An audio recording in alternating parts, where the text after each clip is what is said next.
Hi, and welcome to the NFL Fan Forum. My name is Art, aka the Sea Cow, and this is my sidekick John, aka the Cowlick. What's up? Thanks for joining us. Today we're going to be discussing the Week 11 games for the Broncos and Seahawks. But first, our play of the day. Shotgun. Murray out of the pocket. 7 seconds. 6 seconds. Murray heaves it downfield. It is. Oh, it's caught. It is caught. DeAndre Hopkins. What a difficult loss in Las Vegas for the Broncos last weekend. Nothing seemed to really be working in this game. Still, they tried to come out and fight and tried to do some things to help make this a closer game, but just too many turnovers on your team. Is this season lost, or do you think there's a chance you can still come back this year? Yes, there is still a chance, but it's highly unlikely. We just have to win all of the games in front of us, including the Chiefs, which is impossible. So then we can finish off with a 10-6 record, which is impossible. So we can do it, but very hard. We still got tough games in front of us, and it's not looking good. So what kind of things do you think the team's going to have to do to improve themselves for this coming week?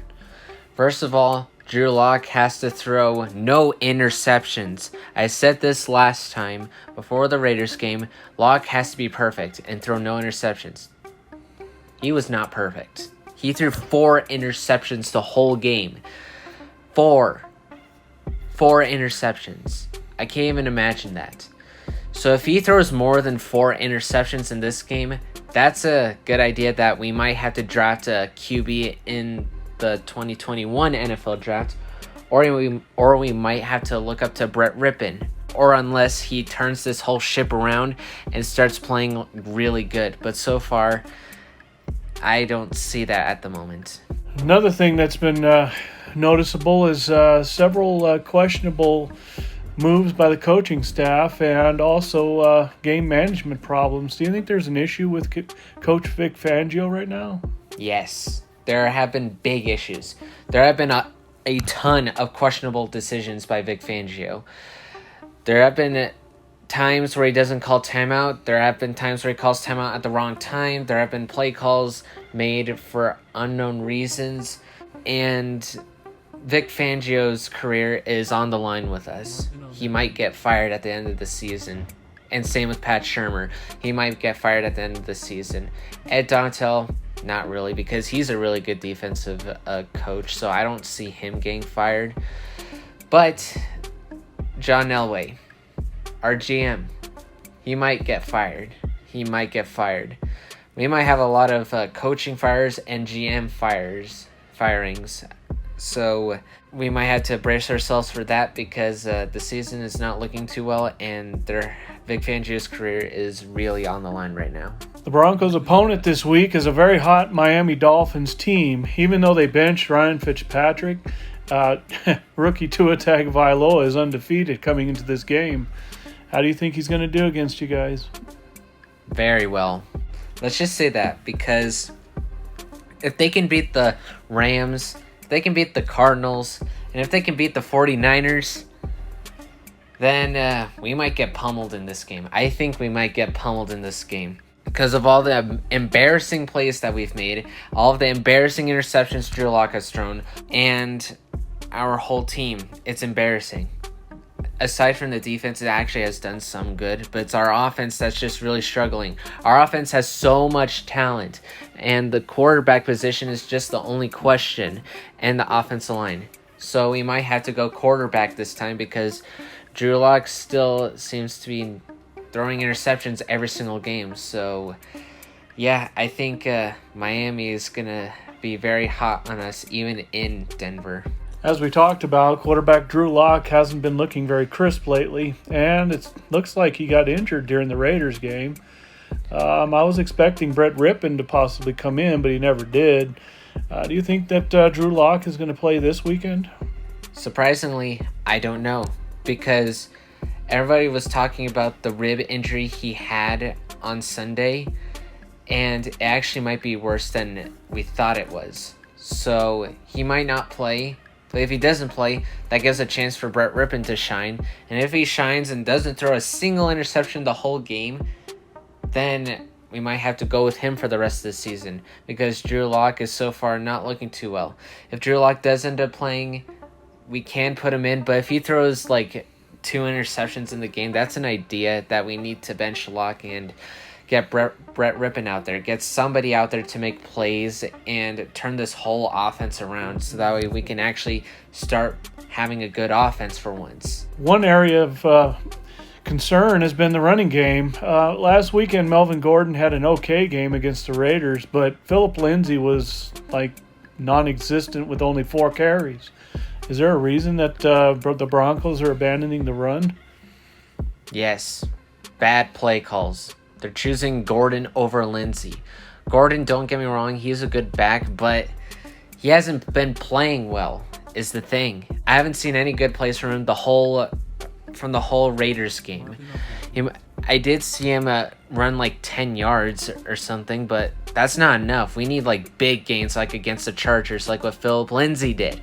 Phillip Lindsay, like you said, has only had 4 carries. We need to get the ball more to him. But the thing is, the Raiders' defensive line is so good against the run that it was so much harder for Lindsay. That's why we kept putting Melvin Gordon out there, because he can bulldoze through those defensive linemen. So I do see a reason why Phillip Lindsay wasn't out there, but Melvin Gordon, he still didn't play well. And that caused Pat Shurmur to decide for Drew Lock to start making throws, and that caused him to make interceptions that were embarrassing.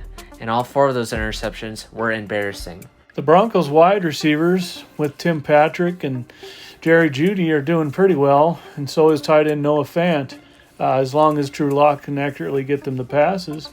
But how do you think they'll do against the Miami secondary this week? Very well. Because Jerry Jeudy, he's already looking like a star receiver.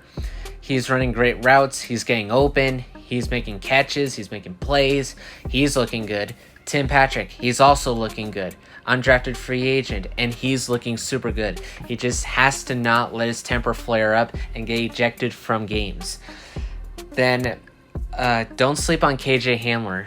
KJ Hamler is a speedster, and he is super good. They haven't been throwing it to him lately because Jared Jeudy and Tim Patrick. So KJ Hamler, he's Mr. Reliable. So in case they need him, he'll be there. And then tight end Noah Fant. Noah Fant is a monster. He can block, he can make catches, he can break tackles. He's looking like a star tight end in the league. So yeah, our tight ends and wide receivers can definitely pound the secondary. But the thing is, like you said, Drew Lock. He needs to be more accurate. He needs to not throw to the secondary. But if he doesn't play, Brett Rippon will play. And he also needs to not throw to the secondary. And he needs to be pretty accurate in this game if he plays. The Dolphins' offense, led by Tua Tagovailoa, is really starting to come on lately. They're looking crisp. They're making a lot of plays, and they're scoring a lot of points. How's the Denver defense going to do to stop them? What are they going to have to do? Running defense, good. We're going to do well. That is if we're healthy, but right now we're not.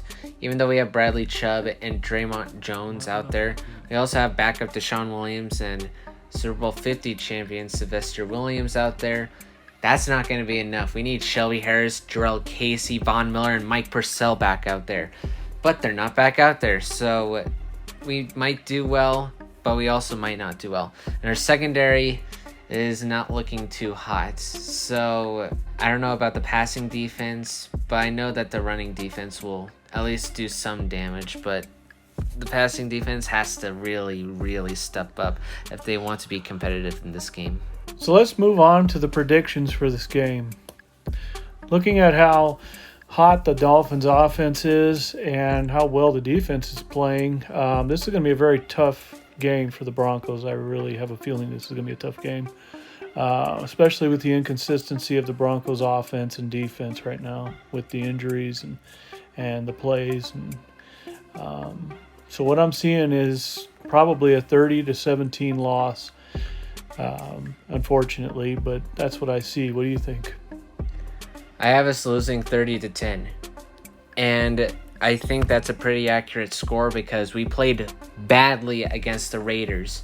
The Raiders game was horrible. I thought it would be closer, but nope, I was wrong. It was a pure blowout. It's an embarrassing loss, and I think we might get embarrassed again because Miami is a very good-looking team. Now let's move on to the Seattle Seahawks.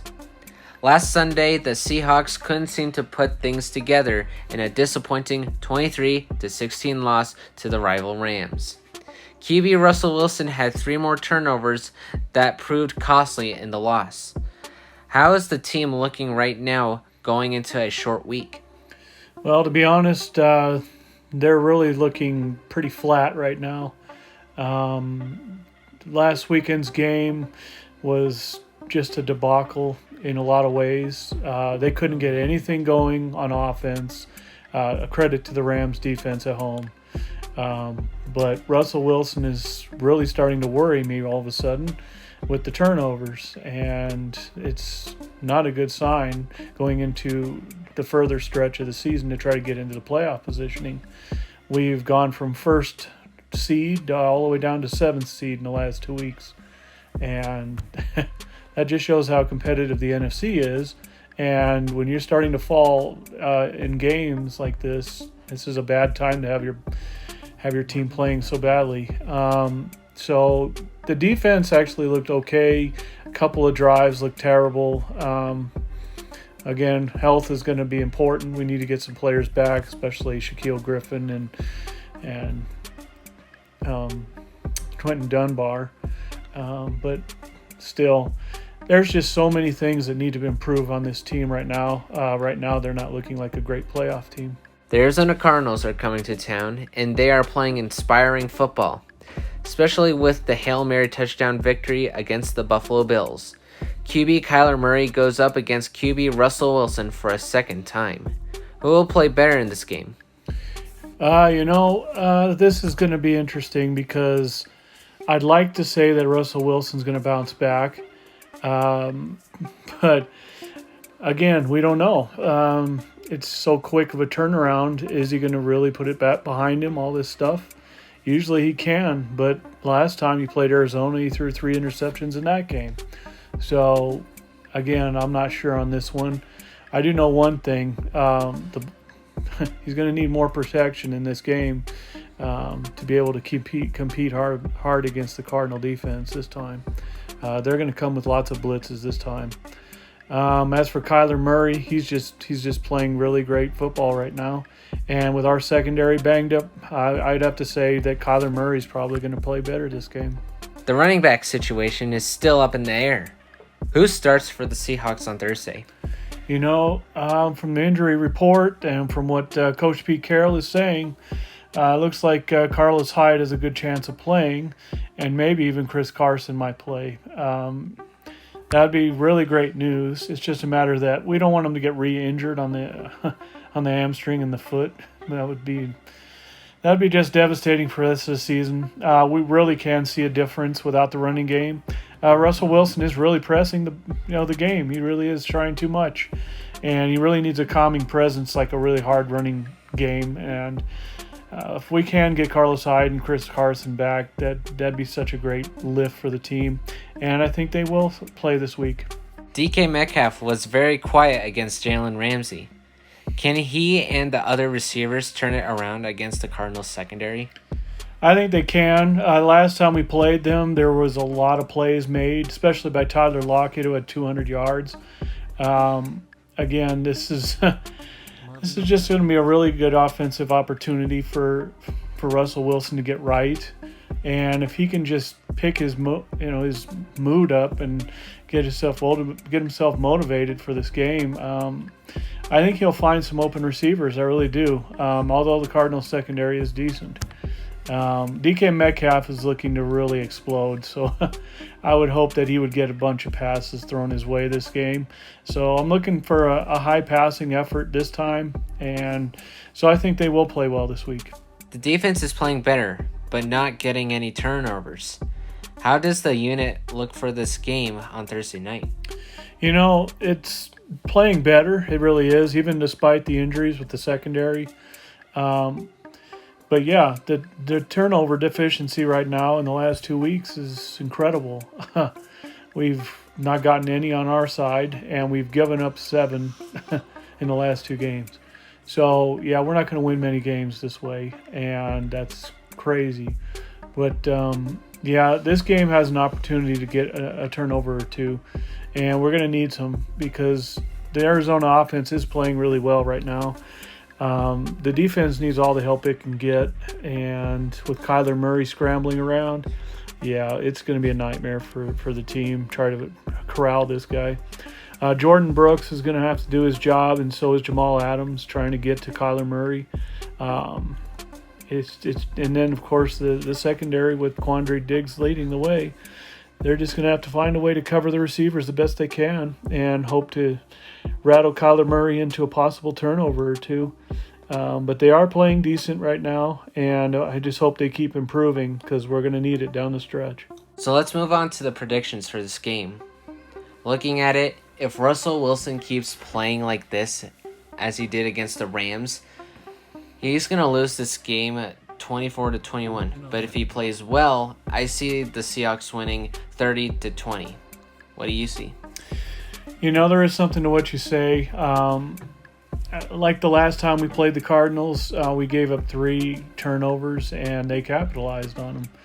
And we ended up losing in overtime by 3 points. It's just a matter of not turning the ball over and executing on defense and doing both. And the offense is going to have to wake up in this game. There's no question about this.